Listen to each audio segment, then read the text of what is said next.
Oh, what a week it's been in sports. Let's talk a little bit about it as we head into another sports weekend. It is a special edition of the Sports Rush. I am Brett Rump. Always great to have you on board. The Indianapolis Colts opened their preseason with a loss. That's not the biggest story, but we will tell you what is. Also, the Indiana Fever finish up a road trip, and we'll tell you how it went. Hint, not great. Also, we'll talk about some Colts injuries, some past TinCaps, and give you an update on the TinCap series at South Bend. This is one of those quickies. We're going to keep this one fairly short. Now what we do at the channel here, we try to have a live show every weekend. And at some point, we will go live. Generally, it's about an hour long show. We give it to you live so you can comment, you can follow along, ask questions, make suggestions. We love to hear from you and have that engagement. But that's usually on the weekend, on Saturday or Sunday, depending on our availability. During the week, as news breaks, we are right on top of it here on the channel. So you do want to subscribe.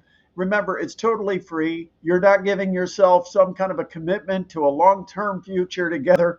No, you're just basically saying, hey, keep me up to date with what Rump's got to say.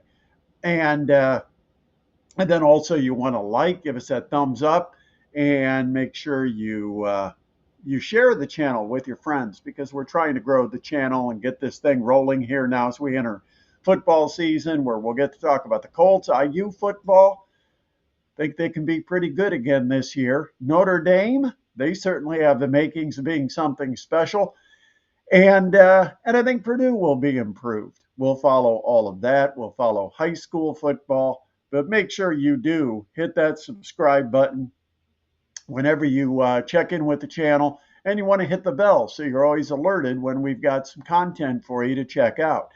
So let's talk about last night's Colts game. And of course, the big news, Anthony Richardson gets hurt very early in the game, first quarter. First time he truly gets hit, and Anthony Richardson dislocates a finger and has to have it pop back into place. He ends up out of the game for the rest of the game. So instead of playing a quarter and a half, which is what we expected, Anthony Richardson ends up playing less than half a quarter.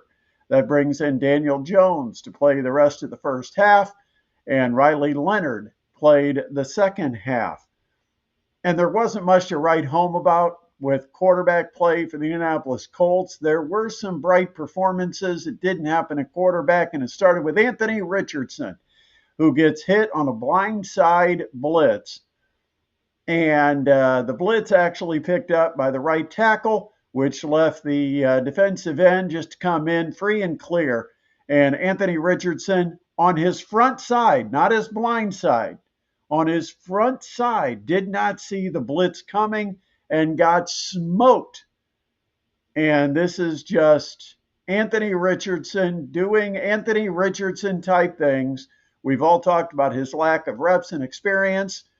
You know, Tom Brady recently talked about the one skill that he had, that Peyton had, and that is when they came to the line of scrimmage, they had studied enough film, saw all the formations defensively, saw all of the keys that they were looking for defensively. A guy that might take a step up toward the line of scrimmage, or a guy that might play a step inside, a slot receiver, giving an indication maybe he's coming on a blitz. But they studied film, so they knew every tendency of every defender. So when they walked up to the line of scrimmage, they could pick out something that told them exactly what the defense was going to be. And he said before the snap, he knew who would be open, where they would be open, and how long he was going to have to get rid of the football. And that is a skill that Anthony Richardson clearly does not have, nothing even close to it, because last night you saw the defensive lineman that was on the Colts' left side of the line, the right side of the defensive front. He stepped back and came off the line of scrimmage on the snap, meaning he wasn't rushing. That means the rush was coming somewhere else. And if Anthony Richardson saw the drop and could see no one was blitzing from that left side, which he had his eyes locked on, then he had to know something was happening from the other side, and he never even turned his head. He kept glued on the left side of the field and the left side of the field only, and in comes that defensive end off the left side of the defensive front, coming off the wide side of the right tackle for the Indianapolis Colts. And he came right into the face of Anthony Richardson, and still Anthony Richardson never saw him coming. So he gets hit hard. He's defenseless because he wasn't ready for it, and he ends up bending a finger the wrong direction. Obvious dislocation. He leaves the game. In comes Daniel Jones. Jones completes less than 50% of his passes, and just not an impressive performance from the Colts whatsoever. You know, we're hearing a lot of stuff about the Colts and some of the positives during their camp, but they're playing each other, and sometimes it's really hard to get a read until you see them go against someone else. Now, we expect Baltimore to be a pretty good football team, and so I mean, the Colts got beat, but it wasn't a lot of the starters for Baltimore that were playing last night. So I don't know what the Colts have at this point. I do know how players performed individually, and I will say this: Anthony Richardson doesn't get much of a grade. He didn't play much, but what we saw wasn't exactly exciting. He threw a pass over the middle about 15 yards downfield and threw it well behind his crossing route. And it's lucky it didn't get intercepted, because that's the type of pass deep over the middle behind the receiver when the receiver has a step on the DB. And it was pretty good coverage. But I think if Anthony Richardson puts it out in front of that receiver, he's got a chance for the receiver to go out and make a play. Instead, he slows the receiver down. The defensive back gets his hand and arm in there and knocks it away. But that's just an inaccurate throw. That's an NFL crossing route, 15 yards downfield. You've got to be able to get that into a very tight window. Anthony Richardson didn't do it, period. And then we talked about the play where he got hurt. That was not an NFL quarterback type of play. You've got to see, read, and react. And you could see it, obviously, and he was looking at that side of the field. When the defensive lineman came up and dropped back into coverage, and you only had two rushers the entire left side, you know there's got to be two coming from the other. And where are they coming from? And that was where they sent the blitz.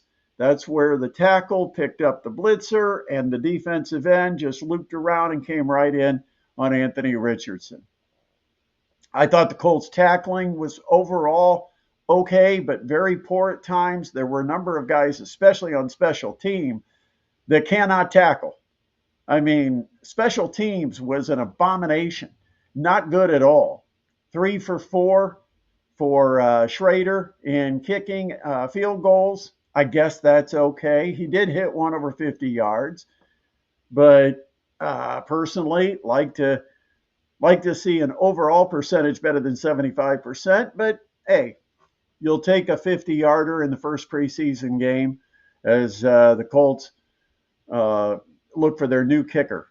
But what did you think about the Colts game? Leave it in the comments, because we're going to talk about it this weekend when we have our live show.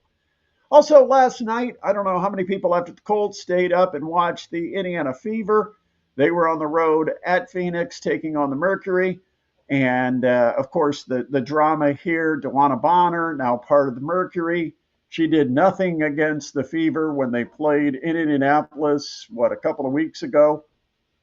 But she was better. But, it was a feisty game. And it was mostly Sophie Cunningham and DeWanna Bonner that led the feistiness. And those are the two that played for the other team recently. DeWanna Bonner earlier this season, and Sophie Cunningham, the first 6 years of her career up until this season, played with the Mercury. And I think Sophie Cunningham might have come out with a black eye. So maybe that takes her off social media, because this is the thing that's frustrating the heck out of me. And if you followed me on X, formerly known as Twitter, you know that I'm not a big fan of what's going on with the Fever right now when it comes to social media or comes to podcasts. Now, I'm a fan of podcasts. I like listening to podcasts. I do a podcast. You're watching one or listening to one.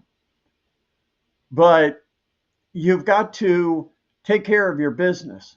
You've got to take care of your primary business, and that's playing basketball and winning games. And if you can go out and play well, hey, more power to you to do a podcast and talk about it. Draymond Green has done it in the NBA. But if you're trying to cash in, and all of a sudden now your primary source of income and your primary focus is doing your podcast, or if it's making sure we get some kind of glamour shots from the pool, and you don't go out and play well, then I got a problem with that. And right now, got to send a message, and it primarily is targeting Lexi Hull and Sophie Cunningham. We don't care about your short skirts or your skimpy outfits or your limited wear swimsuits and bikinis. We don't care. What we care about is when we tune in to the Fever games that you play dang good basketball. I know there's some of you that are probably saying, yeah, but they do look pretty good. Okay, let's talk about basketball. Basketball, because right now Lexi Hull is playing like garbage, shooting the ball awful. You know, she was a game changer last year. She came into the game and completely flipped games with her defensive pressure, with her ability to rebound. We're not seeing a ton of that. And the shooting is embarrassing. I mean, right now she's 1 for 17 from the field over her last 3 games. And she's 0 for 12 on 3-pointers. 0 for 12. And I mean, it's no better if you go back over her last 7 games, where she's 2 for 25 on 3-point shots. 8%. This was someone that was leading the WNBA in 3-point percentage heading into the All-Star break a month ago. Now, I mean, I don't even know if she's in the top 25. 2 for 25 last 7 games shooting threes. But I tell you what, you can find TikTok videos before every game talking about, look what I'm wearing. You can find her and Sophie with their cute little matching outfits, short little jeans, skirts and skirts and shorts, whatever those things are. Yeah, you find those. But you can't find her making 3-pointers because she's not. 0 for 12 last 3 games. You got to be able to make buckets if you're going to do all the side stuff. Or you leave yourself wide open to criticism from people like me. And right now, I don't like it. Aaliyah Boston. Play like a number 1 overall draft pick. I mean, you know, I just, the Fever were awful last night, and they weren't good against the Sparks out in Los Angeles the game before. They got to get things turned around. We're getting to the end of the season, and playoffs are just around the corner. You can't wait for Caitlin to come save you. You've got to continue to win some games, and right now the Fever not getting it done. All right, let's talk a little baseball. TinCaps, past and present. And when we talk about the present, last night, TinCaps got a nice win. They get the victory on the road at South Bend. And Braden Carpathios and Rosamond Verdugo with home runs. In fact, Braden Carpathios had a huge game. What was he, 4 for 4? He was terrific last night for the TinCaps. And they end up rolling to a win over South Bend. So tonight they'll play game 4 of the series, and and try to get things evened up after dropping the first two against the Cubs. But what's really fun about the TinCaps, last night had a chance to watch Miguel Mendez, former TinCap, see his debut in the Double-A San Antonio organization, and he was terrific through 6 innings. Through 6 innings, gave up one hit, struck out 11 in 6 innings. Now, if you do the math, 6 innings is 18 outs, and Miguel Mendez recorded 11 of the 18 outs by strikeout. He gave up one hit through 6 innings, but he did give up 2 runs. He ended up suffering the loss as San Antonio got beat last night, but impressive debut. Eric Yost was terrific in his debut last weekend. And Garrett Hawkins just keeps doing Garrett Hawkins things. A couple of saves already for the San Antonio Missions. Hawkins extends his streak of scoreless appearances, scoreless innings, and still has not given up a run since basically mid to late April. I think it was April 23rd. So it's been a terrific stretch for Garrett Hawkins. So all three TinCaps pitchers that got promotions have done a nice job in their debuts with San Antonio. TinCaps will be home next week, and they'll take on the West Michigan Whitecaps, who won the first half. And they're still trying to hold on here in the second half. They've had, obviously, a number of players that have been promoted, because that's what happens when you win the first half. It's usually you've got some players that are outperforming the high A level, and so they get a move up to Double-A. And you kind of move guys up to make rooms in some of the lower levels for recent draft picks that you want to get on the field. But right now, the TinCaps, they got to get production from some of these guys they recently got from Lake Elsinore, because when you lose a Leo DeVries and a Brandon Butterworth, the guys that come up, they got big shoes to fill. And right now, not real great on the early returns. Got to be a little better. If they want to prove they deserve to be at this level, got to play a little bit better. All right, we'll join you this weekend. Looking forward to that. We'll have our live show. And of course, remember, before you leave us today, make sure you subscribe, make sure you like, ring the bell, and share us with all of your friends. Hope you have a great sports weekend.